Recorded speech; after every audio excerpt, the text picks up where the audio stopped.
ওকে, যেটা হচ্ছে বিষয়টা হচ্ছে যেটা যেহেতু এটা একটা মেডিকেল কলেজে প্রধান উদ্দেশ্য মেডিকেল কলেজের ছাত্রদের পঠন পাঠন। এখানে নতুন এমবিবিএস কোর্স চালু হয়েছে, তো সেই পঠন পাঠনের একটা অংশ হচ্ছে অ্যানাটমি ডিসেকশন।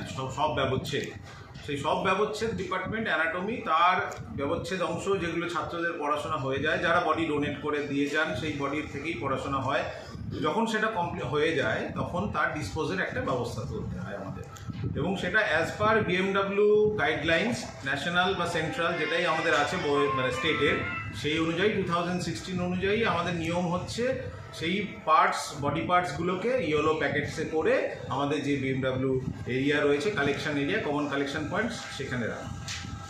তো সেইখানে তাই রাখা ছিল, তো সেই হিসাবেই বোধহয় ওটা আপনারা ওখানে যা হয়েছে দেখা গেছে আর কি। প্যাকিং ছিল না, ওটা প্যাকিং করেই ডিসপোজ করা হয়েছিল।